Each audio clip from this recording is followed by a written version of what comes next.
How do you left-hand claw? Like this. This is how I use my analog stick.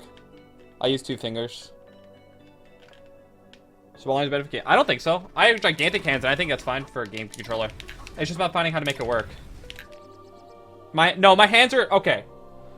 I don't claim my hands are big. This is my keyboard, okay? It's a standard size keyboard.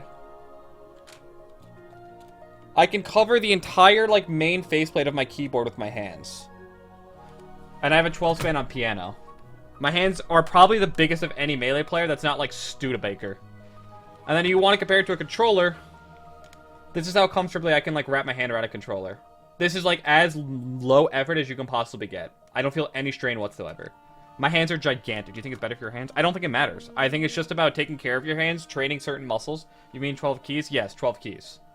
So, like, if you imagine a standard piano keyboard, I can stretch from this C note, right? Okay? So just for anyone who don't know, A keys in an octave, to around this G. At maximum range, I can span from this C to this G if you know how big if you know how big a piano is. That's like my max range on a piano. My hands are definitely bigger. I'm pretty sure my hands are literally like bigger than Leffen's. And so it's very, very possible to play Melee with big hands. So my feet are also size 13. I know I said this on stream before. Some of you can be like rolling your eyes. I was supposed to be 6'3", 6'4", but I just never grew. Probably malnutrition.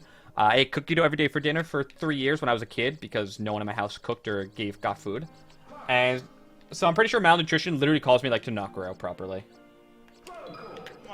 Also, you're a piano player. I have a theory that musicians have advantage in Melee. I think musicians have a huge advantage in Melee. How tall are you? I'm 5'9". I'm very average height.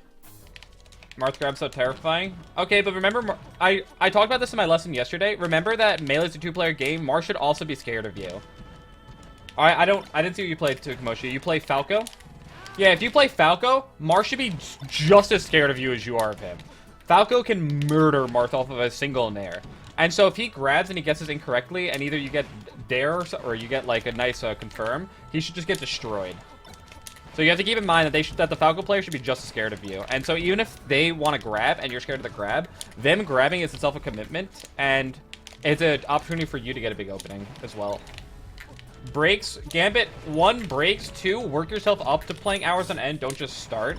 Like, start off playing for a few, like, an hour or 2, taking breaks, etc., and then work your way up to the longer duration.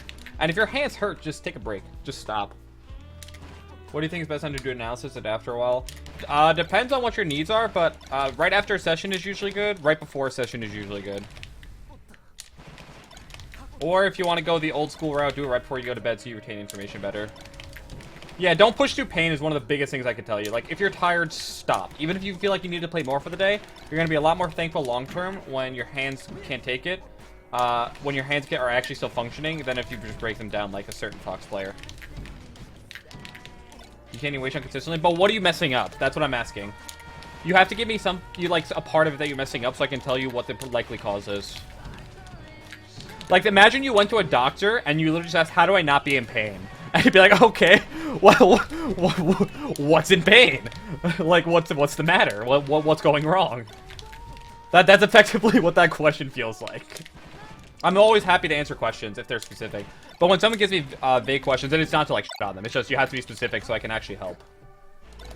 And also, when I ask for specifics, 90% of people's problems, they don't even realize they can actually answer themselves if they took a second to figure out what is actually going wrong. And then, usually, most people are smart enough to come to a conclusion on their own.